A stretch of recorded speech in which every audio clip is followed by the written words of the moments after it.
दोस्तों स्वागत है आपका जिक विद अजीम यूट्यूब चैनल में। दोस्तों जो आज का हमारा जो टॉपिक होगा वो है group D RRB group D वाला का प्रैक्टिस सेट है। ये जो हम लोग पिछले वाला में पहला वाला हुआ था ये दूसरा होगा, ठीक है। ये सेकेंड वाला होगा प्रैक्टिस सेट और ये एग्ज़ाम 2022 के लिए है, तो आप इसे करिए और मेरे चैनल पे जुड़ जाइए। अगर आप नए हैं तो मेरे चैनल को करिएगा सब्सक्राइब और ये वीडियो अगर आपको अच्छा लगे तो इसे करिएगा लाइक। और इसका पीडीएफ जो है, अगर आपको पीडीएफ चाहिए तो इस क्वेश्चन का जो ये प्रश्न होगा उसको Telegram GK with Azeem YouTube channel Telegram channel पे मिलेगा। और अगर आपको ई बुक चाहिए अगर पूरा न्यूमेरिकल का, तो आपको भी वहाँ पे ये अवेलेबल होगा, वहाँ से भी आपको ये मिल जाएगा, या इस वीडियो के डिस्क्रिप्शन में भी सारे लिंक हैं, वहाँ से भी आप चाहें तो इसको न्यूमेरिकल वाला ई बुक को आप डाउनलोड कर सकते हैं। तो चलिए करते हैं शुरू। पहला सवाल है, पहले भारतीय जिन्होंने द्रव्य की संरचना के बारे में बताया था वो कौन थे? नागार्जुन, आर्यभट्ट, महर्षि कणाद, महर्षि वाल्मीकि। इसका ऑप्शन सी सही होगा, महर्षि कणाद।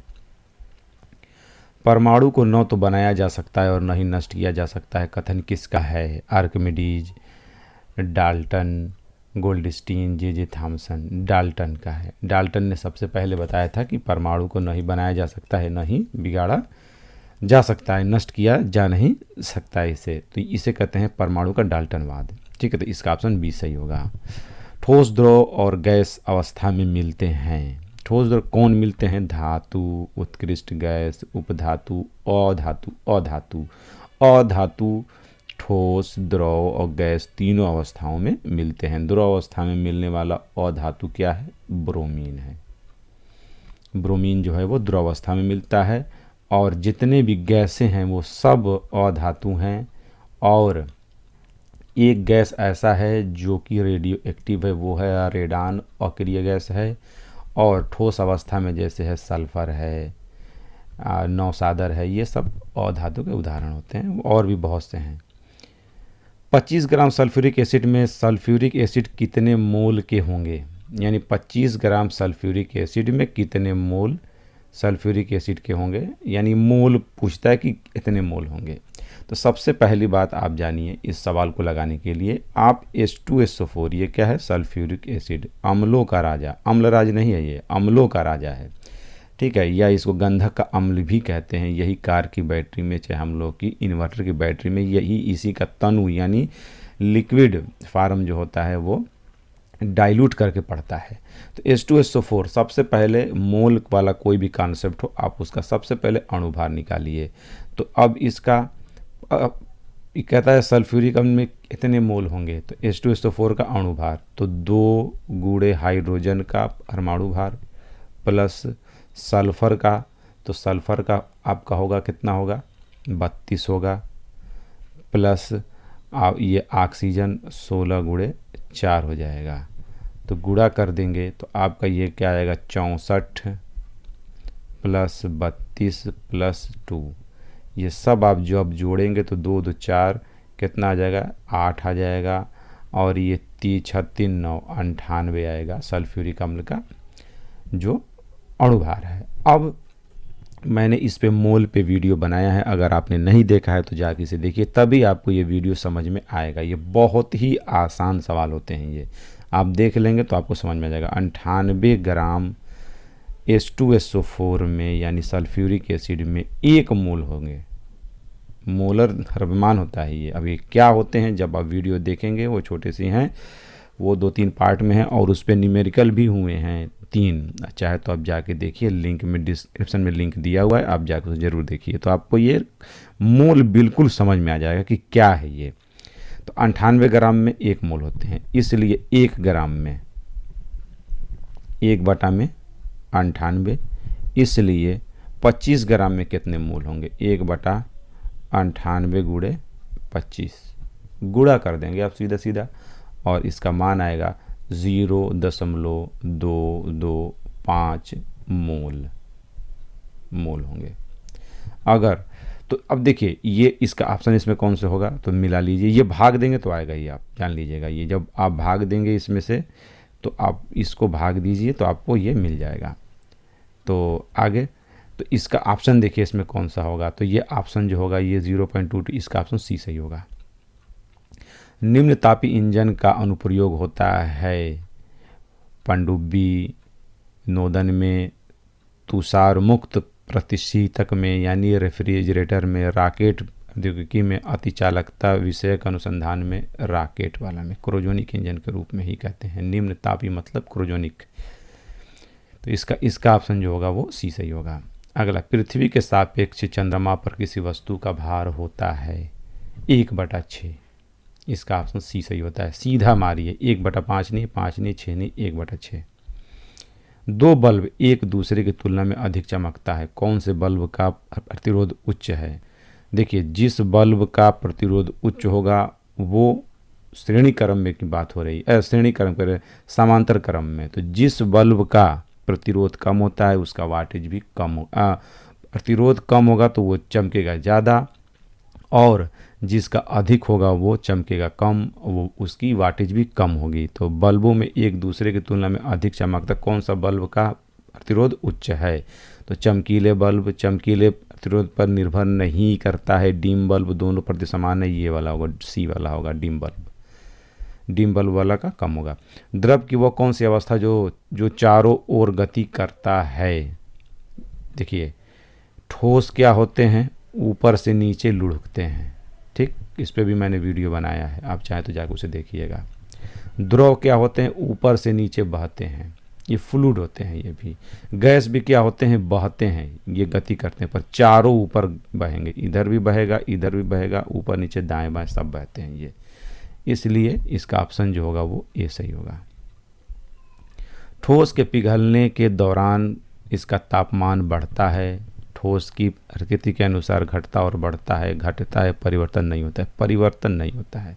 ठोस पिघलेगा यानी बर्फ अगर द्रव बनता है तो उस टाइम उसकी तापमान में जो द्रव होगा उसमें कोई भी परिवर्तन, क्योंकि उसमें गुप्त ऊष्मा जो है वो लेगा जरूर ऊष्मा, लेकिन तापमान में वृद्धि नहीं होगी। गुप्त ऊष्मा का कारण केवल उसके अवस्था में होगा परिवर्तन होगा, तो इसका डी होगा। अनुवांशिक गुणों के वाहक होते हैं आरएनए, डीएनए, बीजाणु, परागकण, डीएनए होते हैं। D oxy ribo nucleic acid कहते हैं इसे, ठीक है, जबकि आरएनए को राइबो न्यूक्लिक एसिड बोलते हैं।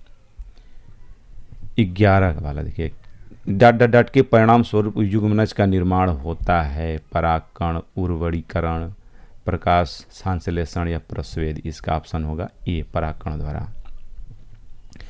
बर्फ, लकड़ी, कॉपर, एक्स किरण, दूध, जल, हाइड्रोजन, वायु में कौन सा द्रव्य नहीं है? कौन सा इसमें द्रव्य? देखिए, बर्फ स्थान घेरता है, लकड़ी स्थान भार होता है, कॉपर भी है, एक्स किरण देखिए ये नहीं होगा। एक्स किरण क्या है? ये नहीं होगा। क्यों नहीं होगा? क्योंकि ये एक ऊर्जा है, और दूध घेरेगा, हाइड्रोजन जल घेरता है, तो इसमें आप देखिए सी वाला सही होगा। एक स्वरित का आवर्तकाल 1/256 सेकेंड है, तो इसकी आवृत्ति क्या होगी? देखिए, आवृत्ति n बराबर होता है 1/में आवर्तकाल होता है, तो 1/में 1/256, तो n बराबर कितना होगा? 256 हर्ट्ज होगा। इसका ऑप्शन देखिए इसमें कौन सा होगा? सी सही होगा। इसका ऑप्शन कौन सा होगा? सी। आगे, यदि पृथ्वी का द्रव्यमान बिना परिवर्तित किए हुए इसका व्यास आधा हो जाए तो पृथ्वी पर वस्तु का भार होगा। अगर पृथ्वी का द्रव्यमान चेंज न हो, लेकिन अगर उसके व्यास को चेंज कर दे, यानी व्यास चेंज हो जाए तो होगा आधा, तो वस्तु का भार होगा आधा, 2 गुना, 4 गुना अपरिवर्तित रहेगा, तो इसका 14 का जो ऑप्शन होगा वो सी होगा, 4 गुना हो जाएगा, क्योंकि F बराबर 1/r² होता है। आधा हुआ तो ये 1/2 तो वर्ग हो जाएगा, ये 1/4 हो जाएगा, उलट के 4 गुना हो जाएगा ये, ठीक है। 15, निम्न में से कौन परिवर्तनशील है? गुरुत्वाकर्षण, भार, गुरुत्वीय त्वरण या सभी? परिवर्तनशील क्या है? तो देखिए, अब देखिए ये निर्भर, देखिए गुरुत्वाकर्षण चेंज होगा, द्रव्यमान चेंज, भार चेंज होगा, हर जगह चेंज होगा, गुरुत्वीय त्वरण भी चेंज हो जाता है, 0 भी होगा, अधिकतम होगा, न्यूनतम होगा, ठीक है। इस पे मैंने वीडियो बनाया है, भार क्या है, त्वरण क्या है, सब पे है, चाहे तब जाकर उसे देखिए, कन्फर्म हो जाएगा। तो इसका ऑप्शन डी है, सब क्या है? परिवर्तनशील है। आधुनिक आवर्त सारणी किसकी देन है? मेंडलीव, कैवेंडिश, मोजले या रदरफोर्ड? मोजले की देन है। आधुनिक आवर्त सारणी जो होती है वो उसके अनुसार वो क्रमांक पे बना है, जबकि मेंडलीव की आवर्त सारणी जो था वो द्रव्यमान संख्या पर बना था, ये क्रमांक संख्या पे बना है। इसलिए मेंडलीव के अनुसार तत्वों के गुण उनके परमाणु द्रव्यमानों के आवर्ती फलन होते हैं, जबकि आधुनिक आवर्त सारणी मोजले के अनुसार इन्होंने परमाणु क्रमांक का कॉन्सेप्ट दिया था। उस हिसाब से आधुनिक आवर्त सारणी में तत्वों के परमाणु गुण उनके परमाणु क्रमांकों के आवर्ती फलन होते हैं। तो 16 का सी सही होगा। 17 गति का तीसरा समीकरण है। देखिए गति का तीसरा समीकरण इसमें देखिए कौन सा है, ये होगा डी वाला सही है। वी स्क्वायर बराबर यू स्क्वायर प्लस 2as, जहाँ वी बराबर क्या होता है अंतिम वेग, यू बराबर प्रारंभिक वेग, और ए क्या होता है त्वरण, एस क्या होता है विस्थापन या चली गई दूरी। ठीक है, इस पे मैंने बहुत से वीडियो और आंकिक कराए हैं, जाके आप देखिए, या ई बुक दिया है उसे भी डिस्क्रिप्शन में लिंक दिया है, आप उसे डाउनलोड करके पढ़िए। दूरी हमेशा होगी धनात्मक, ऋणात्मक, शून्य या सभी। क्या होगा ये? धनात्मक। दूरी हमेशा धनात्मक होती है, जबकि विस्थापन धनात्मक, ऋणात्मक, शून्य सब होगा। 19 दी गई परमाणु संख्या वाले तत्वों के रासायनिक गुण मैग्नीशियम के समान होंगे। अब देखिए इसमें कौन सा होगा, तो मैग्नीशियम का होता क्या है पहले ये आप जानिए। मैग्नीशियम का होता है क्रमांक संख्या होगा 10 2 12 होता है, तो ठीक है, इसका इलेक्ट्रॉनिक विन्यास होगा ये, यानी वे जिसके वाह्यतम कक्षा में 2 होंगे वही इसके समान होंगे उसके में, और ये होंगे किस में? तीसरे आवर्त में है ये सब, 1 2 3, ठीक है, KLM है। तो देखिए यहाँ पे तो 2,2 यही होगा, 2,8,1 नहीं होगा, 2,8,3 ये होगा ए वाला, 2,2 इलेक्ट्रॉनिक विन्यास होगा। तो ये 2 इसमें भी है, 2 इसमें भी है, इसलिए इसका ए वाला ऑप्शन सही होगा 19 का। सोडियम हाइड्रोक्साइड हाइड्रोक्साइड किसके साथ क्रिया करके टेबल साल्ट बनाता है? टेबल साल्ट यानी नमक की बात हो रही है, वो है NaCl। किसके साथ क्रिया करेगा इसमें से? HCl के साथ। कैसे करेगा? तो देख लिए NaOH प्लस HCl, ये आएगा क्रिया करेगा बनाएगा NaCl प्लस, ये इससे जुड़ जाएगा, ये इससे जुड़ जाएगा, ठीक है। ये अम्ल क्षार हैं, तो अम्ल क्षार जब आपस में मिलते लवण और जल बनाते हैं। इस पर भी मैंने वीडियो बनाया है, अम्ल क्षार, लवण, एसिड, सब पे आप जाके देखिए, सब लिंक में आप है मेरे, या मेरे वीडियो के जो प्लेलिस्ट है उसमें भी सब मौजूद है। तो इसका ऑप्शन जो होगा वो सी सही होगा। धनायन तब बनता है जब परमाणु इलेक्ट्रॉन ग्रहण करता है, परमाणु इलेक्ट्रॉन खोता है, परमाणु जब बाहर से धनावेश होता है, परमाणु से प्रोटॉन बाहर निकलता है। इसका जो होगा 21 का जो होगा वो आपका बी सही होगा, जब इलेक्ट्रॉन खोता है तब धनायन होता है।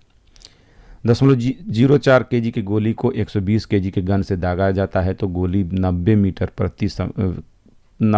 प्रति सेकेंड के वेग से बाहर निकलती है, तो बंदूक किस स्पीड से पीछे की ओर झटका देगा?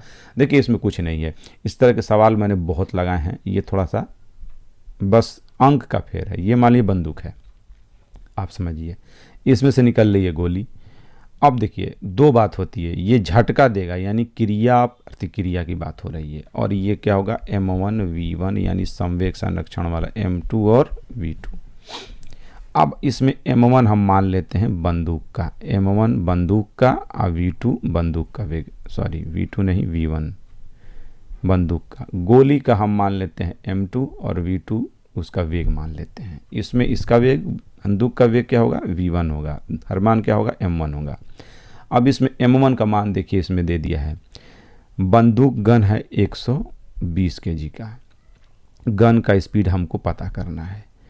M2 का मान दे दिया, देखिए इसमें 0.04 kg दिया हुआ है, तो बहुत अच्छा है, 1 मिनट, ये बहुत अच्छा दिया है 0.04 kg, या अगर ग्राम में देता तो आप इसको किलोग्राम में करते।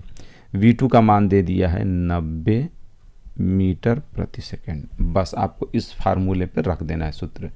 तो आप देखिए इसे M1 आपका नहीं, M1 का मान दिया है यहाँ वाला, ये तो 120 गुणे V1 ज्ञात करना है, M2 का मान दिया है 0.04 और गुणे V2 का मान दे दिया है 90, इसलिए V1 बराबर 0.04 गुणे 90 बटा में 120। ये इस 0 इससे गया, 3 तिरिके 9, 3 चौके 12, ये 4 इससे कट जाएगा तो आएगा, ये से 4 का इसे भाग दे देंगे तो 0.01 आएगा और गुणे कितना आएगा 3 आएगा, इसलिए V1 बराबर तो ये 0.03। अब ऑप्शन देखिए इसमें क्या दिया है, इसमें देख लीजिए 1 मिनट। तो ये V1 बराबर क्या होगा 3 गुणे 10 पर माइनस 2 मीटर प्रति सेकंड होगा। इसका ऑप्शन जो होगा वो यहाँ देखिए डी सही होगा। इसका ऑप्शन कौन सा सही होगा, डी वाला सही होगा इसका ऑप्शन। ठीक, अगला, एक दिए गए परिपथ में एंटी क्लॉकवाइज में कौन गति करेगा, इलेक्ट्रॉन, विभवांतर, विद्युत धारा या प्रतिरोध। इसका ऑप्शन होगा ए, इलेक्ट्रॉन। मिल्क ऑफ मैग्नीशिया किसका एक निलंबन है, magnesium sulphate, magnesium carbonate, magnesium hydroxide या मैग्नीशियम क्लोराइड। देखिए इसका मिल्क ऑफ मैग्नीशिया जो होता है वो होगा आपका Mg, ये होगा MgOH का होल ट्वाइस, ये होगा इसका ऑप्शन सी। बल एवं विस्थापन के बीच बनने वाले किस गुण ने ये कोण दिया है, ये कोण है, इसको लिख लीजिएगा। कोण पर कोई कार्य संपन्न नहीं होगा। 0 दिया है, 90 है, ठीक है, 0 का बात है, 90 है, 45 है, 120 है। तो अब कार्य नहीं होगा का मतलब कौन सा होगा, तो ये होना चाहिए, ये 90 होना चाहिए। 90 होगा तो कार्य नहीं होगा, क्यों, काश 90 का मान 0 होगा, 0 हो जाएगा। 26वां, किसके अनुसार तत्वों के गुणधर्म उनके परमाणु भारों के आवर्ती फलन होते हैं। तत्वों के परमाणु भार के मेंडलीफ, अभी ये क्वेश्चन हुआ है, ठीक है, इसको मैंने समझाया है। प्रकाश के किसी तरंग का तरंग 500 एंगस्ट्रॉम में, तो इसको माइक्रोन में व्यक्त कीजिए। तो चुपचाप मैंने इस पे बहुत से क्वेश्चन कराए हैं। 500 एंगस्ट्रॉम दिया हुआ है, लिख देंगे आप, क्या कर देंगे, इसको भाग दे देंगे, कितना, माइक्रोन का। एक माइक्रोन से जब भाग दे देंगे, माइक्रोन में व्यक्त करना है, माइक्रोन से चाहे तो आप भाग दे दीजिए, माइक्रोन से भाग दे देंगे तो यहाँ एक होता ही है ये, तो 5000 गुणे 10 पे माइनस 10, ये क्या हो गया, एंगस्ट्रॉम हो गया। मीटर से क्या हो गया, एंगस्ट्रॉम हो गया, और 10 पे माइनस 6 हो गया, ये कुल ले जाएंगे ऊपर तो होगा 5000 गुणे 10 पे माइनस 10 गुणे 10 पे माइनस, ये प्लस हो जाएगा अब जाके ना, 6 हो जाएगा। सब हटाएंगे यहाँ पे, तो ये 4 इसमें से 3 इसमें, तो 0 कितना हो जाएगा, 5 माइक्रोन होगा, ये आंसर होगा। इसका जो होगा 27 का जो होगा वो आपका डी सही होगा। सागर के निचले तल पर चलने वाले तरंग होते हैं स्थिर तरंग, अनुप्रस्थ तरंग, अनुदैर्ध्य तरंग, ये अभी दोनों है। ऑप्शन ये इसका सी होगा, अनुदैर्ध्य तरंग। नीचे सागर के ऊपर अनुप्रस्थ चलता है, पर नीचे क्या होगा, अनुदैर्ध्य तरंगें चलती हैं, लंबवत आगे बढ़ती हैं। तरंग पे मैंने वीडियो बनाया, चाहे तो आप जाकर उसे जरूर देखिए। कीटोन ग्रुप के हाइड्रोकार्बन के अंत में कौन सा सफिक्स लगा होता है, ठीक है, सफिक्स कौन सा लगा होता है, ओइक, ओन, अल, आल, ओन लगा होता है, ठीक है। क्या लगाता है, ओन, यानी ये इस तरह का लगा रहेगा, इसको ओन कहते हैं। इसको क्या कहते हैं, ओन कहते हैं। अगर OH लगा है तो इसको क्या कहेंगे, आल बोलते हैं। ओन, कीटोन, ईटोन ये सब होते हैं। आल में क्या होते हैं, ये अल्कोहल वाले होते हैं ये, ठीक है। इसमें इस तरह का चिन्ह बना लगेगा। और अगर CHO लगा हुआ है तो समझिए वो क्या होता है, अल होता है, जैसे एल्डिहाइड ग्रुप होते हैं ये। अगर ये COOH लगा है तो इसको ओइक कहते हैं, जैसे एथेनोइक अम्ल इस तरह के, या मेथेनोइक अम्ल इस तरह के होते हैं। इसको कार्बोक्सिलिक एसिड भी कहते हैं, ठीक है, तो इसको जानिएगा। 30, सदिश राशि व्यक्त की जाती है संख्या एवं एक संख्यात्मक मान, एक मात्रक, दिशा, तीनों होगा। सदिश में क्या होगा, संख्यात्मक मान भी होगा, मात्रा भी होगा, दिशा भी होगा। नर शुक्राणु कोशिका बनते हैं वृषण में, शुक्रवाहिनी में, प्रोटेस्ट ग्रंथि में या स्क्रोटम में। ये किस में बनते हैं, तो 31 का होगा ए, वृषण में बनते हैं। इस पे मैंने वीडियो जनरल अंक पे बनाया है, चाहे तो आप जाकर उसे जरूर देखिए। 32, एक तत्व का परमाणु क्रमांक 57 तो वह होगा पी ब्लॉक, बी ब्लॉक में, डी ब्लॉक में या एस ब्लॉक में, तो वो होगा इसमें होगा। तो 32 का जो होगा वो सी सही होगा डी ब्लॉक में। देखिए ये आता है एफ में। आप देखिए इसे कहाँ पे आएगा ये, तो जानिए ये 1s2 2s2 2p6 3s2 3p6 4s2 3d10 4p6 5s2 4d10 5p6 5p6 6s2, फिर उसके आएगा 4f14, इस तरह का आता है। आप जोड़ेंगे इसे ना, 2 2 4 10 2 12 12 6 18 18 2 20 10 30 36 36 38 38 10 48, ये 48 और 6 हो गया 54 54 55 56 57, ये क्या आ जाएगा एफ में 1 आता है, यानी ये एफ ब्लॉक में आएगा। लेकिन ये एफ ब्लॉक में नहीं आता, ये अपवाद है। ठीक है, मैंने इस पे वीडियो बनाया है कि तत्वों के क्रमांक द्वारा वो कहाँ पे होंगे ये जानने के लिए, पर ये आएगा इसमें डी ब्लॉक में ये आता है, ये अपवाद है। और इसीलिए इसी के नाम पे लेंथेनाइड ग्रुप किया गया है। और एक और होता है एक्टेनियम होता है, एसी बोलते हैं इसको एक्टेनियम, इसका 89 होता है, ये भी चाहिए एफ में लेकिन होता है ये डी में है, इसीलिए इसके नाम पे एक्टिनम ग्रुप होते हैं। ठीक है, एक्टिनाइड। ठीक है, तो ये आएगा उस पर। और ये वर्ग कौन सा, ये आवर्त होगा 6वें में, ये 7वें में आता है। और ये होगा, इसमें 2 जोड़ देंगे तो तीसरा इसका क्या होगा, वर्ग होता है ये। ठीक है, तो ये जानिएगा, इसका ऑप्शन डी होगा। कोई पिंड पहाड़ी की चोट से नीचे लुढ़क रही है तो उसमें कौन सी ऊर्जा होगी, स्थितिज ऊर्जा, केवल गतिज ऊर्जा, घर्षण ऊर्जा, और स्थितिज और गतिज दोनों। कोई पिंड जब ऊंचाई पर है तो उसमें स्थितिज भी है और गतिज भी है। अब ये है कि वो कहाँ पे है। ठीक है, लेकिन दोनों होती है साथ साथ। और कभी कभी दोनों क्या हो जाएंगे, मान लीजिए अगर यहाँ पे है और ऊंचाई आधा हो गया तो दोनों क्या हो जाएंगे, बराबर हो जाएंगे। नीचे आ गया तो गतिज ऊर्जा क्या हो जाएगी 0, ई और अधिकतम ऊपर गया तो के 0 हो जाएगा, ई क्या हो जाएगा, अधिकतम हो जाएगा, होगा ये। ठीक है, कौन सी धातु पृथ्वी तो सबसे प्रचुर मात्रा में मिलती है, कौन सी धातु, देखिए क्रस्ट की बात हो रही है। ठीक है, एल्यूमिनियम होता है, लेकिन अगर संपूर्ण पृथ्वी की बात की जाए तो लोहा होगा। ठीक, और क्रस्ट की बात की जाए जो ऊपरी वाला होता है परत, इसमें सबसे अधिक एल्यूमिनियम होगा। ये चीज़ याद रखिएगा। मैंने पृथ्वी के आंतरिक संरचना पर भी वीडियो बनाया, चाहे तो आप जाकर उसे देखिए। 70 kg का व्यक्ति 9800 ऊर्जा खर्च करके ऊंचाई पर पहुंचता है, उसकी ऊंचाई क्या होगी। देखिए ये ऊर्जा, ये जूल है ये। ठीक है, तो इसको लिखिएगा, एनर्जी बराबर होगा mgh, तो h बराबर ऊर्जा बटा में द्रव्यमान गुणे गुरुत्वीय त्वरण। तो ऊर्जा कितना है 9800, ठीक है, बटा में द्रव्यमान कितना है 70, और गुणे कितना है ये 10। जी का मान कितना कर देंगे हम, 10 कर देंगे। ये इससे कटेगा, ये इससे, और ये इससे, और इससे। ठीक, तो 7 कम 7 आएगा, ये 7 कम 7 और 7 चौके 28 मीटर। इसका ऑप्शन कौन सा होगा, डी वाला सही होगा।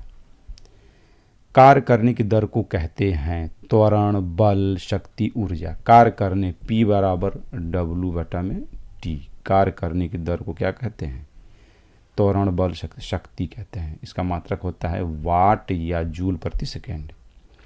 कवक होते हैं मृतोपजीवी, सहजीवी, परिपोषित, सभी मृतोपजीवी होते हैं। ये मृत को खाते हैं। ये बेकिंग पाउडर किन 2 पदार्थों के मिश्रण से बनता है, तो ये NaH मैलिक एसिड यानी सोडियम बाइकार्बोनेट और मैलिक एसिड से, या सोडियम कार्बोनेट और टार्टरिक एसिड से, या सोडियम बाइकार्बोनेट टार्टरिक एसिड से, या सोडियम बाइकार्बोनेट सल्फ्यूरिक एसिड से। इसका ऑप्शन बी सही होगा।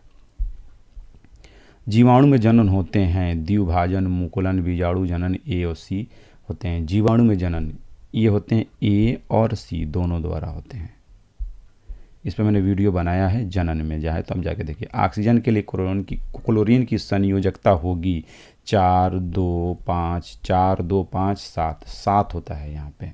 ये आपको मैंने इस पर भी वीडियो बनाया, चाहे तो आप जाके उसे देखिए, लिंक में सब केमिस्ट्री वाले में आपको ये आरआरबी के लिए या कोई भी एग्ज़ाम 1 दिवसीय के लिए हो साइंस, आपको सारे टॉपिक मिल जाएंगे। तो ये 40 का होगा, डी होगा।